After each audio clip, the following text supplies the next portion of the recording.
tenemos cada vez a menos personas que se van incorporando a la fuerza laboral, personas jóvenes, digamos, que se incorporan a la fuerza laboral, y tenemos más personas que, pues más personas mayores que están fuera de la fuerza laboral y que necesitan pues soporte social. Y las consecuencias de eso son, pues, por un lado, menor crecimiento económico, y además esto pues también pone más presión en los sistemas fiscales, en los sistemas de pensiones, en el sistema sanitario. La tasa de natalidad en Latinoamérica hoy está en media en 1,8, es decir, claramente por debajo de ese 2,1 que es la tasa de reemplazo. ¿Guate va a envejecer antes de desarrollarse?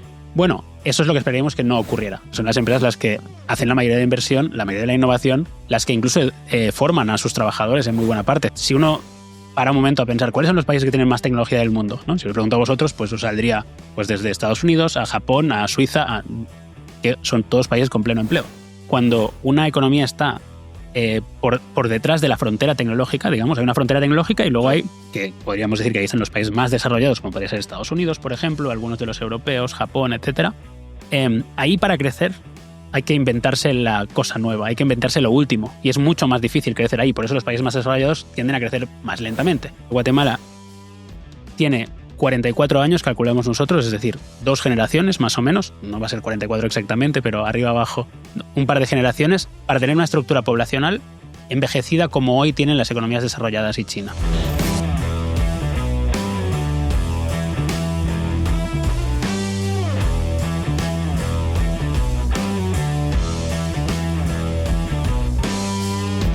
Presentado por Cruz Verde. Bienvenidos a un nuevo episodio de Republicast. Hoy nos acompaña Marc Canal desde Barcelona, España. Estamos con un Senior Fellow del McKinsey Global Institute. Bienvenido, Muchas Marc. gracias. Gracias por acompañarnos.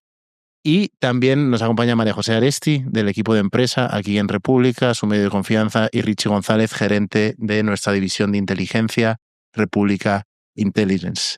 Nadie con más de 34 años hoy, para hablar de productividad y del reto demográfico, de productividad como respuesta a ese reto demográfico. Y es que, no sé, María José, Richie, incluso Marc, en el cole, en el colegio, en high school, que os enseñaban a vosotros, pero a mí aún me hablaban en clase de geografía de malthus, de sobrepoblación, de cómo no tenía sentido económicamente, incluso para algunos ingenieros sociales en China, seguir teniendo hijos, que si éramos menos íbamos a ser más ricos porque habría que repartir entre menos, de nosotros, de peak oil y de todas estas cosas. O sea, no era un mundo de abundancia, por así decirlo.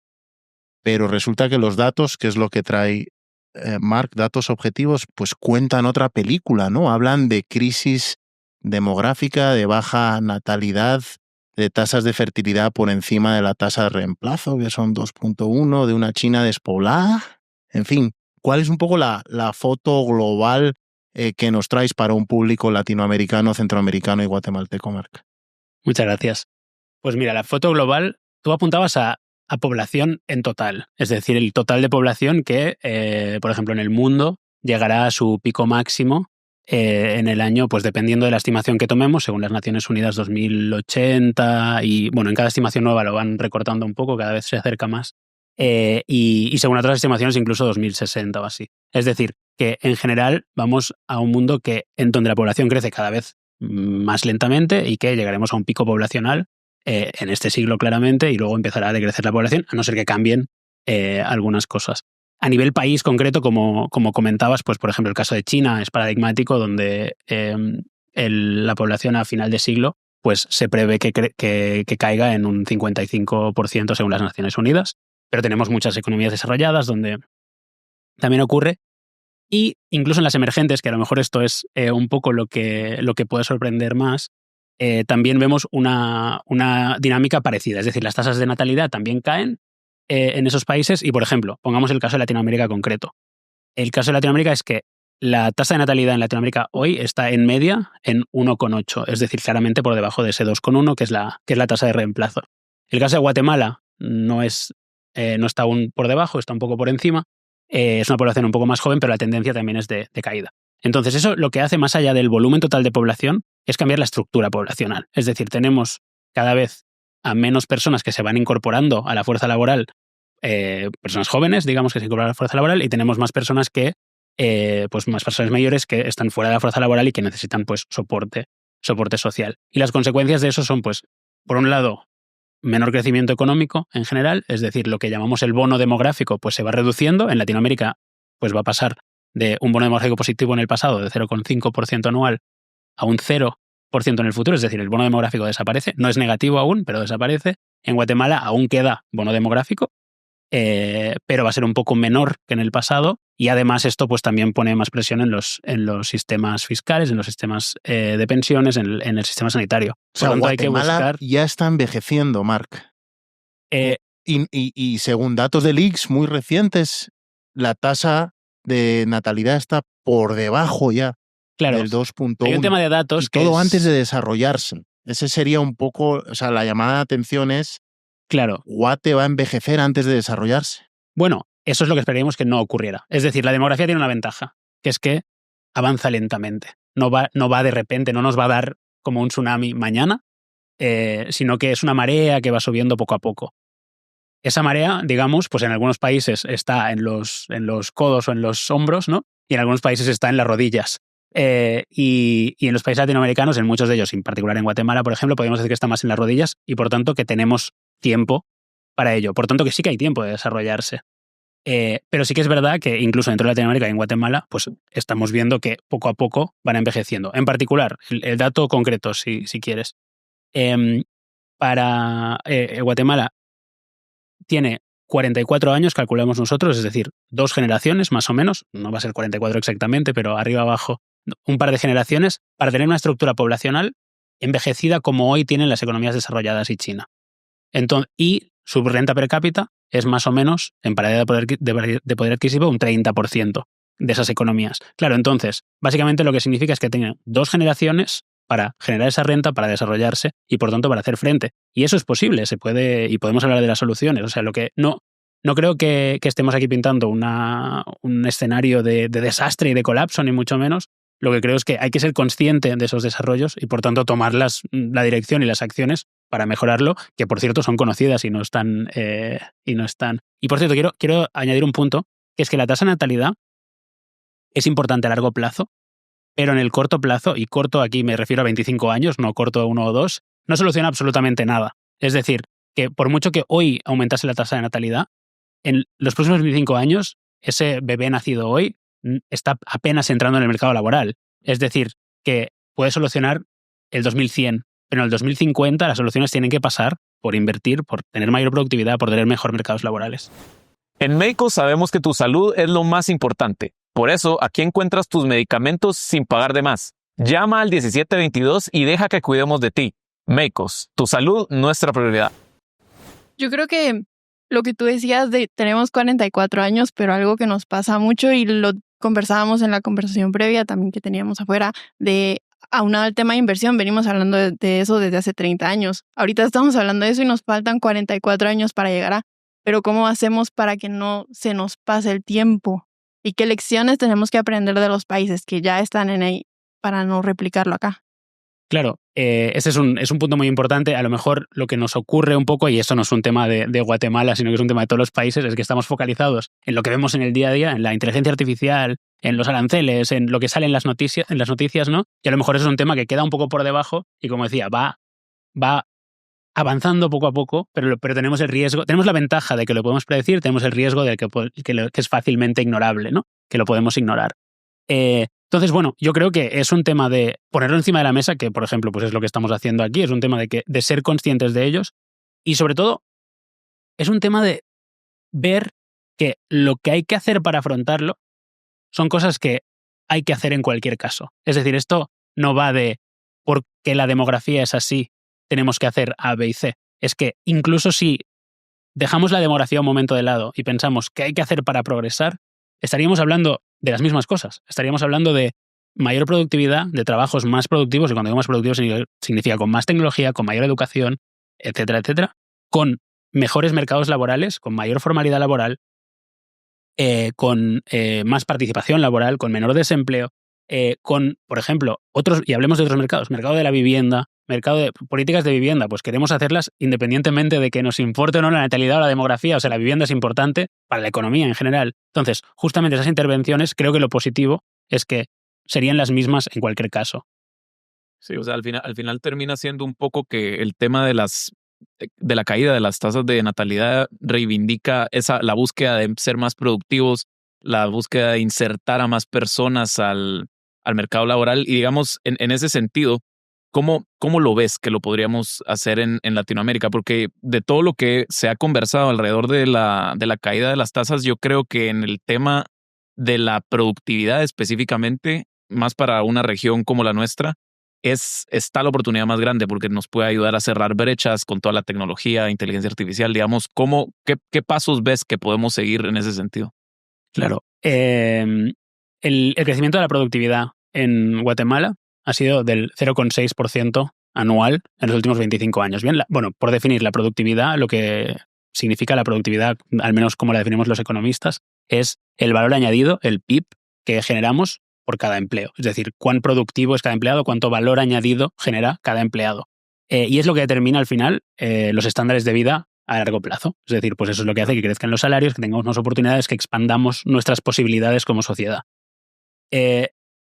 ¿Cuáles son los pasos? Pues básicamente la clave aquí es la inversión. Es decir, sin inversión es muy difícil que haya productividad. Los países que han crecido en mayor medida en productividad, y tenemos pues China creciendo al 8% anual, pero también tenemos, no hace falta fijarse solo en China, sino tenemos países como podrían ser, por cierto, bastante más ricos, como puede ser Polonia, Rumanía, ahí hay muchos ejemplos, Malasia, que han invertido a tasas mucho mayores, tanto domésticamente como con atracción de inversión extranjera.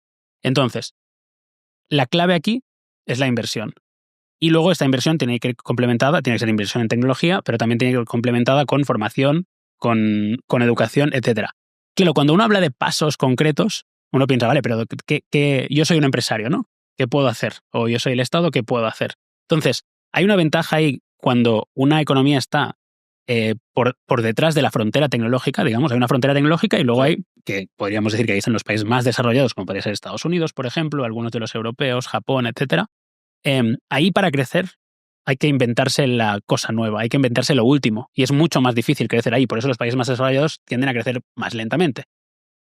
¿Qué pasa? Que cuando uno está por debajo de esta frontera, simplemente adoptando tecnologías que ya existen, sin ser la economía más innovadora del mundo. Copiando, no inventando. Sí, básicamente, por ponerlo así de alguna creció forma, un poco China, claro, ¿no? Claro, exactamente. Así crece China, así crece. Hasta ahora. Ahora está en la frontera. Claro, ahora se acerca esa a la frontera. Es en la que compite con Estados Unidos en IA, por ejemplo. Pero esos son otros 100 pesos, dirían por estos lares. Exactamente. Pero creo que refuerza lo que dice Marc, porque el tema es que en un país como China, digamos, tienen empresas lo suficientemente grandes que se pueden dar ese lujo de invertir, por ejemplo, en investigación y desarrollo para nuevas tecnologías. Uh-huh.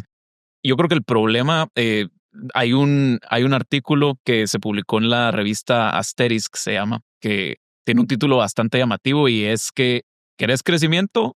Tenés que matar a las empresas pequeñas, básicamente. Es muy controversial, pero digamos que yo me quedo con la idea de que uno de los problemas económicos más grandes de Latinoamérica es que, primero, no somos complementarios económicamente a nivel intrarregional, y segundo, es que no hay muchas firmas o empresas grandes en la región. Entonces no existe la posibilidad de invertir ni competir a nivel global contra China, contra Estados Unidos y contra Europa.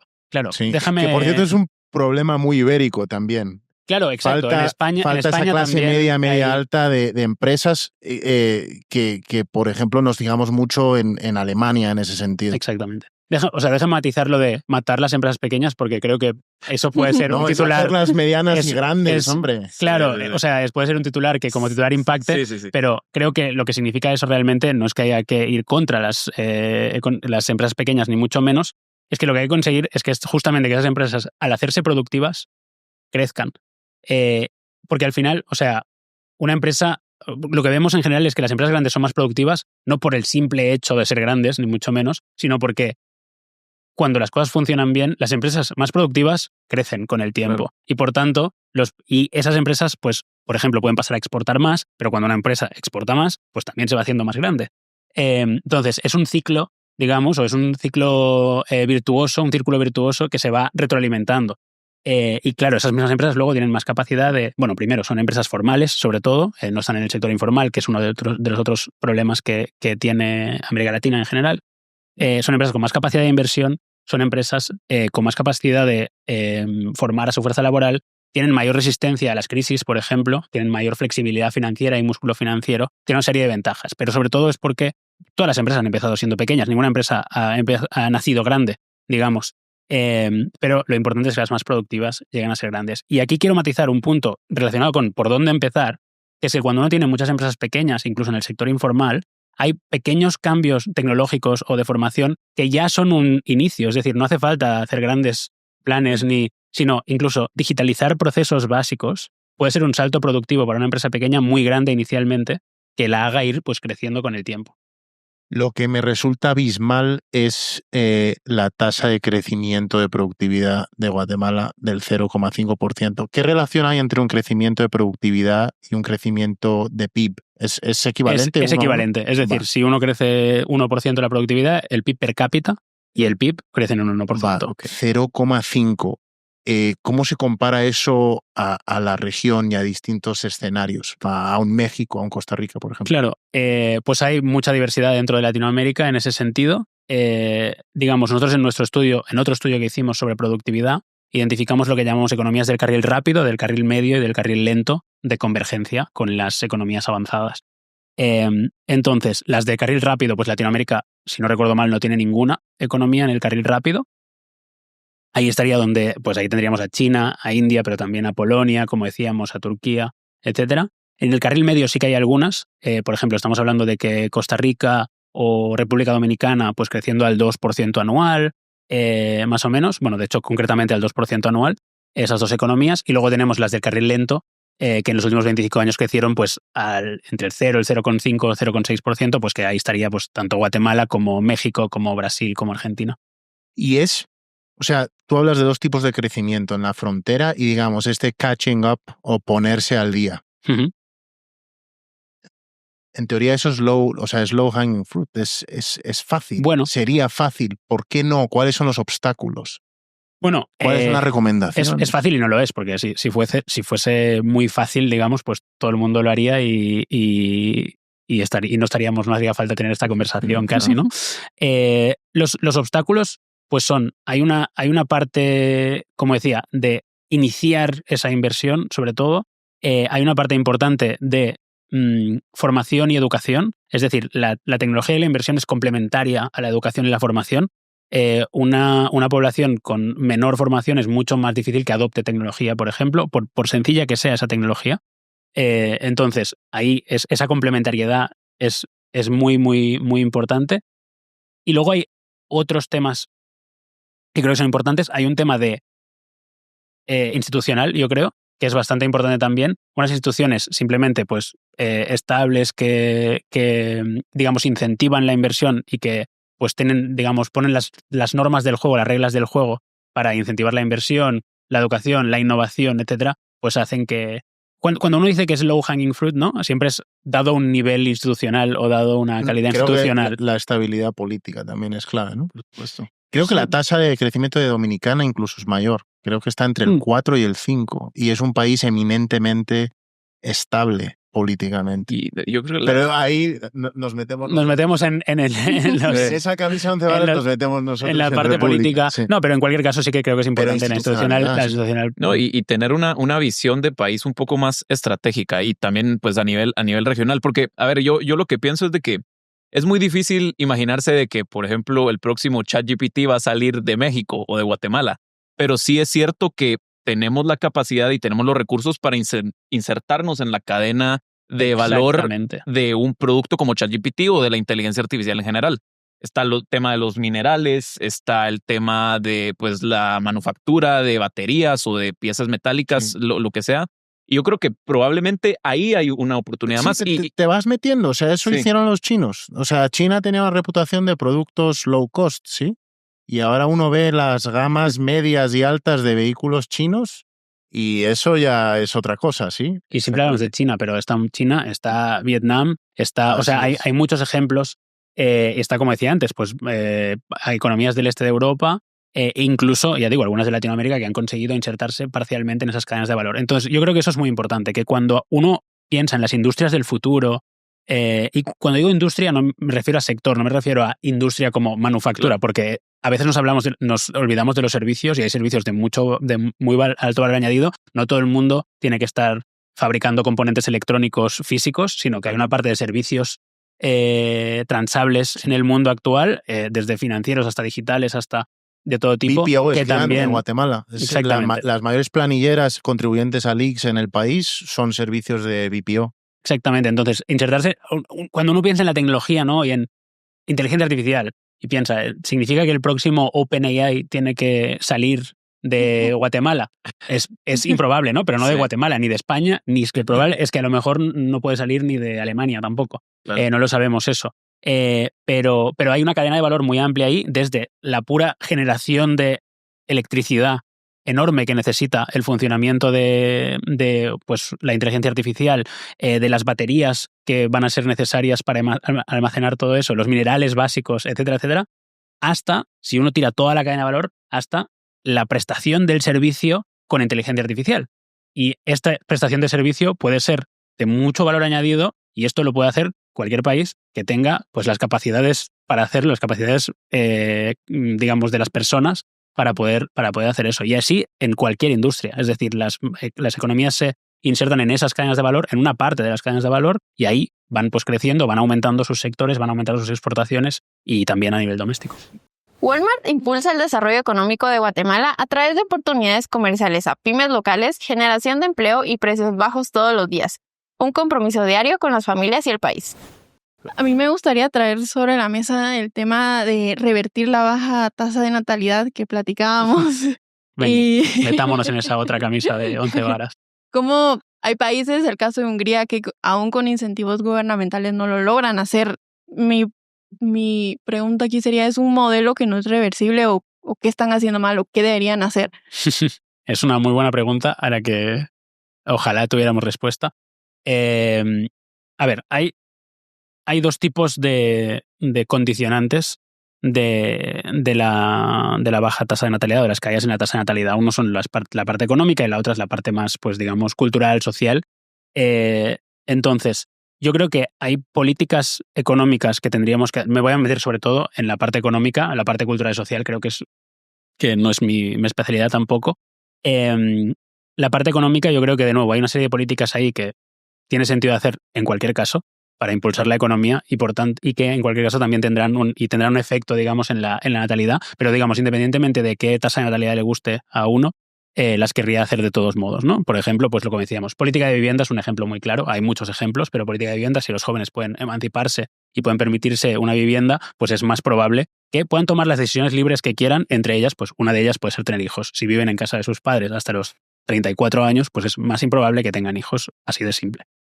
Ha habido países que han intentado aumentar la tasa de natalidad muchísimo. Que tengan novia. También y que tengan pareja o lo que sea. De hecho, bueno, uno de los temas que nos dice la investigación es que lo que pasa, una de las cosas que pasa en la actualidad es que se forman menos parejas.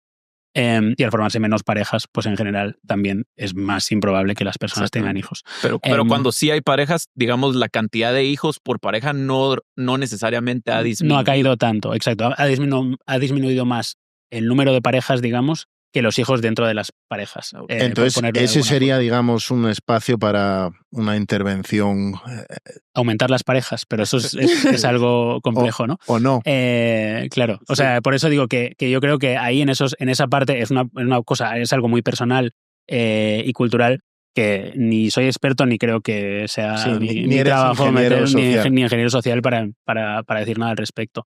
Pero sí que creo que las políticas económicas en parte pueden mejorar en el margen y es verdad que algunas de ellas que se han intentado en algunos países pues no han fracasado completamente, pero han tenido impactos algunas veces cero y otras veces pequeños. Por ejemplo, el caso de Hungría, pues sí que la tasa de natalidad vemos que ha aumentado un poco, pero vamos, ha aumentado hasta no recuerdo los números exactos, pero a lo mejor de 1,2 a 1,5 o 1,6.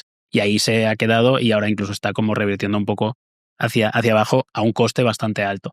Entonces, pues digamos que tienen un track record, no el mejor track record las políticas pro natalidad en general. O sea, no puedes traer un catálogo de políticas públicas internacionales para aplicar. Por ahora no. Porque no hay, faltan ejemplos. Por ahora, exacto. Por ahora no lo tenemos. En Corea del Sur tampoco ha funcionado. En Corea del Sur la tasa de natalidad es 0,7. Creo que hay más suicidios que...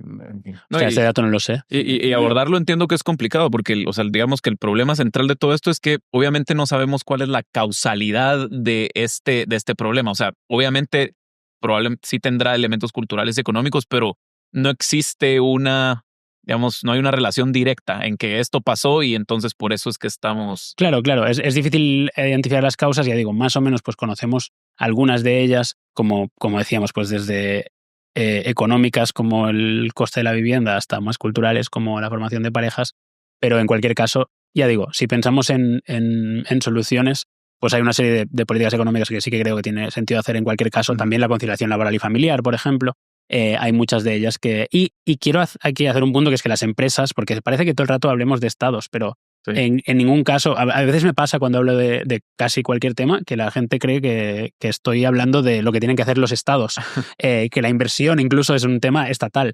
Y sobre todo, la mayoría de las cosas que estamos hablando vienen de las empresas, es decir, son las empresas las que hacen la mayoría de inversión, la mayoría de la innovación, las que incluso forman a sus trabajadores en muy buena parte. Así que la educación inicial en muchos casos es estatal, pero la formación a lo largo de la vida profesional no, viene de las empresas. Y una variable que creo que va a jugar un factor importante en todo esto es, o sea, la inteligencia artificial, ¿no? O sea, y hay quien es optimista, hay quien es pesimista y hay quien es realista al respecto, ¿no? Pero ¿cómo lo ves tú? Pues yo creo que la inteligencia artificial se inserta dentro de un grupo de, digamos, de tecnologías en general que creo que la inteligencia artificial tiene mucha prensa actualmente porque es la tecnología más importante que va a hacer que crezca la productividad. Quiero remarcar antes de eso que, de nuevo, cuando uno está en ese periodo de catch-up growth, digamos, por detrás de la frontera, la inteligencia artificial puede ayudar, sin duda, pero hay intervenciones más sencillas de digitalización de procesos básicos, por ejemplo, que ya pues, nos pueden llevar bastante lejos. Inteligencia artificial en particular creo que sí que puede tener algunas ventajas y que, a diferencia de otras tecnologías, o sea, en el pasado a lo mejor estamos acostumbrados a que las nuevas tecnologías solo se puedan adoptar en la frontera. Es decir, que hay que ser un país ya muy avanzado para, por ejemplo, tener, no sé, un ejército de coders, ¿no? De personas con capacidades de ingeniería muy elevadas, porque si no se puede integrar en los procesos productivos. La inteligencia artificial en ese sentido es un poco distinta, al menos por dos motivos. Una, porque ya de entrada es razonablemente barata. Es decir, no es muy costoso introducir inteligencia artificial en los procesos, incluso hasta un cierto nivel es gratuita y pues niveles más avanzados se paga, pero no son costes muy, muy elevados. Y lo segundo es que la interacción, la interfaz, digamos, con la inteligencia artificial es bastante humana en ese sentido. No requiere de un lenguaje muy complejo, muy tecnologizado. Entonces, famoso no code, ¿no? Exacto, exactamente. Sí. Entonces yo creo que pues podemos aprovechar, incluso los países en vías de desarrollo pueden aprovechar muchísimo ese tirón. Dicho lo cual, tenemos otro informe, de hecho, que se llama Las Arenas del Futuro, donde la inteligencia artificial es una de esas arenas, y arenas, cuando decimos arenas, es una combinación de sector y tecnología, de alguna forma. Por eso llamamos arenas, porque es un concepto que no está tan definido, digamos, en el imaginario popular. Pero hay muchas otras. O sea, estamos hablando de que las arenas del futuro van a tener que ver con la energía, con las baterías, con el coche eléctrico, pero también con la construcción modular o sea, hay cosas mucho más físicas con los drones, con la robotización, con la biotecnología. Entonces, que la inteligencia artificial es una parte y que subyace a muchas de ellas, por cierto, pero que hay muchísimas más industrias y muchísimas combinaciones de industria y tecnología que nosotros llamamos arenas que también hay que tener en cuenta y que donde hay muchísimas oportunidades distintas. Y donde creo que Guatemala tiene fortalezas, ¿no? Sin duda. Cada país tendría que estar también viendo, cada país y cada empresa tendría que estar viendo cuáles pueden ser esas fortalezas, porque generalmente cuando vemos los países transicionar en digamos, o lo que se llama transformación estructural en literatura económica, generalmente suele ser a sectores o a capacidades adyacentes a las que un país tiene. Es decir, no todos los países hacen lo mismo, cada país se especializa en sus ventajas comparativas. Entonces, pues un país como Guatemala tendrá unas ventajas comparativas distintas que las que puede tener un país como Vietnam o como quien sea, como Corea. Sí, de hecho, digamos, la preocupación general de las personas que es, bueno, la inteligencia artificial me va a quitar mi trabajo. En el caso de Latinoamérica digamos, se comporta de forma diferente porque como somos economías bastante menos sofisticadas que las que hay en Europa, que las que hay en Estados Unidos o China, somos menos susceptibles a ese, digamos, intercambio de funciones entre la IA y la persona que ejerce un trabajo. Digamos, en el campo, por ejemplo, todavía, a pesar de que ya hay algunos avances con temas de robótica que usan inteligencia artificial, digamos que la adopción de esa tecnología todavía está un poquito lejos para nuestra región. Entonces, creo que la oportunidad está justamente en adoptar la tecnología que ya está para ir cerrando un poco de brechas y volvernos más productivos, que entiendo es una de las... Al final la tecnología es complementaria a los humanos. Eso no significa que no haya fricciones a corto plazo, digamos, es decir, que la tecnología puede tener algunos impactos, digamos, más negativos o que tenemos que tener en cuenta. Por ejemplo, sí que puede desplazar a ciertas personas en el corto plazo, puede aumentar algunas desigualdades, por ejemplo, hacia personas con mayores capacidades tecnológicas y dejar un poco atrás a personas con menores capacidades tecnológicas, y ahí justamente está el rol de la educación y de la formación para hacernos complementarios y no sustitutos de esas tecnologías, o no hacer que esas tecnologías sean complementarias y no sustitutas a nosotros. Pero esa noción de que la tecnología nos va a quitar el trabajo, o sea, va contra toda la evidencia empírica de toda la historia de los últimos 200 años. Es decir, si los países que tienen más, si uno para un momento a pensar cuáles son los países que tienen más tecnología del mundo, ¿no? Si os pregunto a vosotros, pues os saldría pues desde Estados Unidos a Japón, a Suiza, que son todos países con pleno empleo. Es decir, no son países que, si la tecnología quitase el trabajo, esos países tendrían un 50% de desempleo. Y lo que vemos es justamente lo contrario. Es decir, que la tecnología incrementa, amplifica las capacidades humanas, sustituye tareas concretas que hacen los humanos en algunos trabajos, pero amplifica otras y genera de nuevas. Y el equilibrio total suele ser que aumenta, no que disminuye el empleo. Simplemente que lo puede redistribuir en algunos casos, y sobre todo que lo importante para que eso no ocurra y para que sea positiva, pues es incidir en la formación y en la educación. Para minimizar la fricción mientras se reasignan los recursos, ¿no? Pero minimizar la fricción y maximizar el potencial de la tecnología, es decir, que nos haga más productivos. Marc, yo sí quiero hacerte esta pregunta. Hemos estado hablando de tema inversión, educación, productividad y todo esto. Yo quiero preguntarte si es la economía la que moldea la demografía o es al revés. Bueno, con esa pregunta cerramos. Siempre haces las preguntas más sencillas. Pues es una relación bidireccional. Es decir, y eso puede parecer un poco que me estoy intentando esquivar la pregunta, pero de verdad que no estoy intentando esquivar la pregunta, es realmente así. O sea, por un lado la demografía modifica la economía o influye mucho en la economía, como hemos estado hablando. Por ejemplo, pues cuando estamos incorporando a menos personas en el mercado laboral o a más personas en el mercado laboral, pues tenemos un bono demográfico elevado o positivo, o incluso un bono demográfico que se puede volver negativo. Entonces, la demografía tiene un impacto muy elevado sobre la economía. De hecho, la economía, al final, hacer crecer una economía viene de dos lados. Puede ser o aumentar trabajo, aumentar el número de trabajadores, o aumentar la productividad de esos trabajadores. Entonces, pues una de las dos palancas es básicamente o está altamente influida por la demografía, entre otros factores.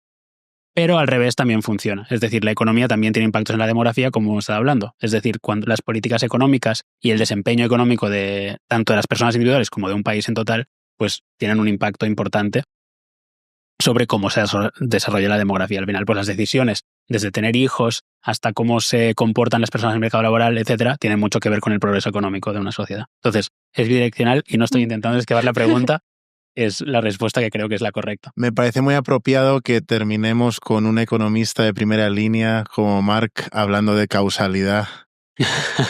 Que seguro que... De causalidad bidireccional, concretamente. Así es. Me parece muy apropiado. Gracias por la visita. Interesantísima la charla. Gracias, María José. Gracias, Richie. Y gracias a toda la audiencia de Republicast y de Republicast. Por favor, suscríbanse y también suscríbanse a nuestros boletines. Política a diario, Empresa martes, jueves, Mónica martes, jueves también, y Urbe si les interesa el mundo inmobiliario como nosotros. Muchas gracias y hasta la próxima. Presentado por Cruz Verde.